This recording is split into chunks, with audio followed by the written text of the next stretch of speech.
No restrictions. తిరుపతికి వచ్చినందుకు restrictions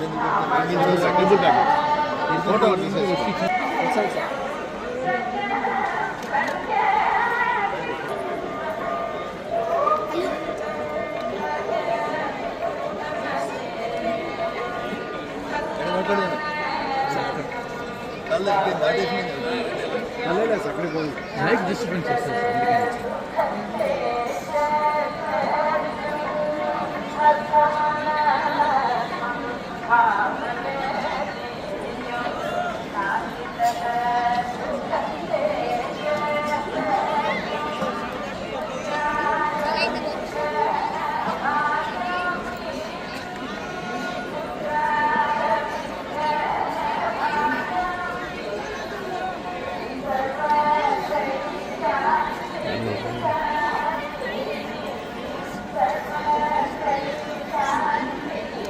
మిత్రులకు నమస్కారం.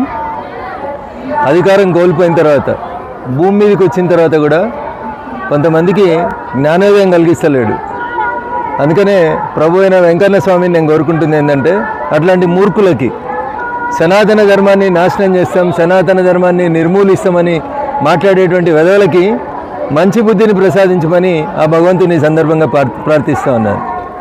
ఉప ముఖ్యమంత్రి పదవి నుంచి ప్రతిపక్ష నాయకుని పాత్రకు వచ్చిన తర్వాత కూడా రాష్ట్ర శాసనసభలో జరిగిన మొదటి సమావేశంలోనే సనాతన ధర్మం గురించి మాట్లాడి దాన్ని కించపరిచేలా మాట్లాడినటువంటి ఉదయనిధి స్టాలిన్ని తమిళ ప్రజలు క్షమించరు, భవిష్యత్తులో సనాతన ధర్మం క్షమించదని చెప్పి ఈ సందర్భంగా హెచ్చరిస్తూ ఉన్నాం. సనాతన ధర్మాన్ని వ్యతిరేకించిన దీదీలు, దాదాలు, మమతలు, ఆఖరికి మీ నాయనలకు కూడా అడ్రస్ లేకుండా తమిళనాడు ప్రజలు ఆ దేవుడు ఆశీర్వచనం ఇచ్చిండు. అయినా మీ ముద్దు మారకపోవడం అనేది దురదృష్టకరం.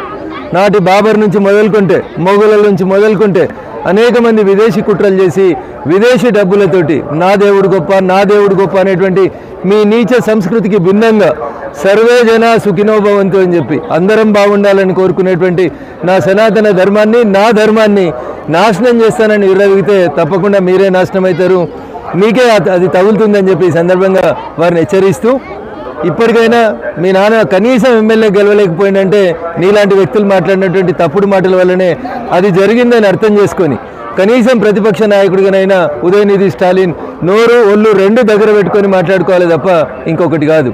సర్వే జన సుఖినో భవంతి అని కోరుకునేటువంటి ధర్మం హిందూ ధర్మం, నా సనాతన ధర్మం. అందుకనే ఈ దేశంలో కరోనా వ్యాక్సిన్ ఇచ్చిన తర్వాత ప్రపంచంలో ఉన్నటువంటి దాదాపు 150 దేశాలకి కరోనా వ్యాక్సిన్ని పంపించేసి అందరూ బాగుండాలని కోరుకున్నటువంటి ధర్మమే సనాతన ధర్మం. కాబట్టి నీలాంటి మూర్ఖులు ఎవరో ఒకరిద్దరు మాట్లాడినంత మాత్రాన వేలాది సంవత్సరాలుగా పాటిస్తున్నటువంటి సనాతన ధర్మం ప్రపంచానికి మార్గదర్శనం చేస్తే తప్ప దీన్ని నిర్మూలించడం అనేది మర్చిపోవాలని ఉదయనిధి స్టాలిన్కి ఈ సందర్భంగా హెచ్చరిస్తూ, లేకపోతే తమిళనాడు ప్రజలు నిన్ను మర్చిపోయేటువంటి రోజు వస్తుందని చెప్పి కూడా ఈ సందర్భంగా ఉదయనిధి స్టాలిన్కి ఈ సందర్భంగా హెచ్చరిస్తూ ఉన్నాం. ఓం నమో వెంకటేశాయ నమః. జై శ్రీరామ్.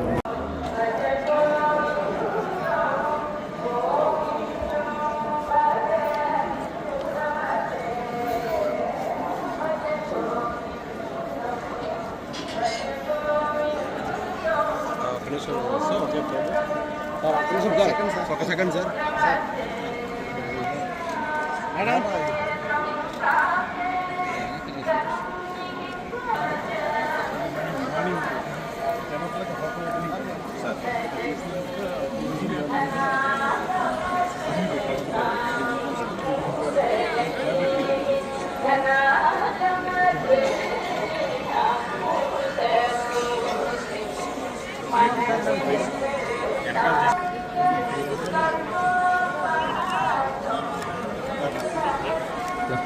ఇంకా బాగా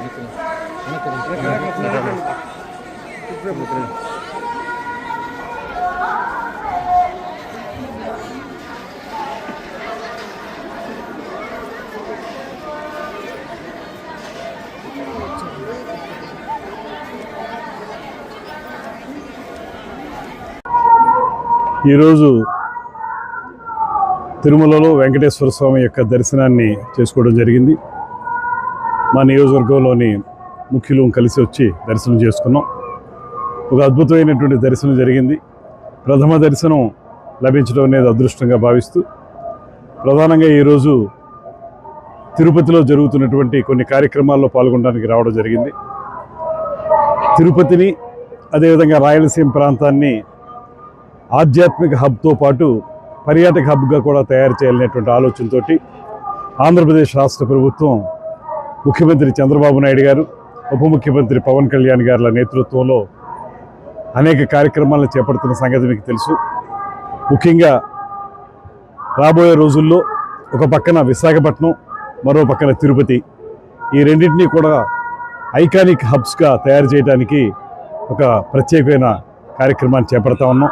కేంద్ర ప్రభుత్వం కూడా నరేంద్ర మోడీ గారి యొక్క ఆశీస్సులతోటి పర్యాటక శాఖ ఆంధ్రప్రదేశ్లో 2 ప్రధానమైన ప్రాజెక్టులకి వారు శాంక్షన్ చేయబోతున్నారు. అందులో ఒకటి తిరుపతి, మరొకటి విశాఖపట్నం.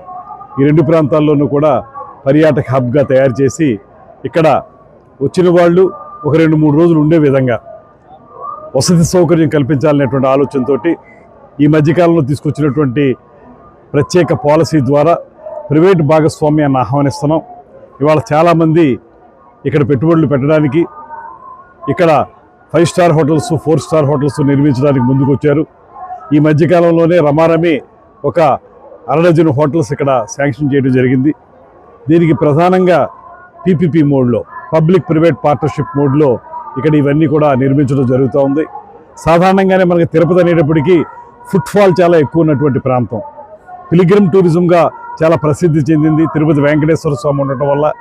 కానీ దాంతోపాటు ఇతరత్ర అందాలు ఏవైతే ఉన్నాయో ఈ ప్రాంతంలో, ఆ ప్రాంతాలన్నింటినీ కూడా ఇక్కడ ఉన్నటువంటి ఎకో టూరిజం కానివ్వండి, అడ్వెంచర్ టూరిజం కానివ్వండి, ట్రెక్కింగ్ లాంటివి కానివ్వండి, వాటర్ స్పోర్ట్స్ కానివ్వండి, వీటన్నిటిని కూడా డెవలప్ చేయడం ద్వారా ఆంధ్రప్రదేశ్ని ప్రపంచ పర్యాటక గమ్యస్థానంగా తయారు చేయడానికి చేసే ప్రయత్నంలో భాగంగా తిరుపతి ఒక ప్రధానమైనటువంటి కేంద్రం అవుతుంది మనకి ఇక్కడ డెవలప్ చేయడానికి.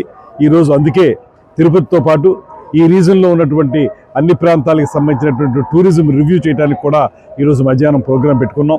మధ్యాహ్నం నుంచి టూరిజం అఫీషియల్స్ తోటి సమీక్ష చేసి రాబోయే రోజుల్లో ఈ ప్రాంతాన్ని మరింతగా పర్యాటక రంగంలో అభివృద్ధి చేయడానికి ఏ కార్యక్రమాలు చేపట్టాలో తెలుసుకోవడానికి కూడా ఇవాళ ఈ కార్యక్రమాన్ని ఉద్దేశించుకున్నాం అనేటువంటి మాటను తెలియజేస్తూ సెలవు తీసుకుంటాం.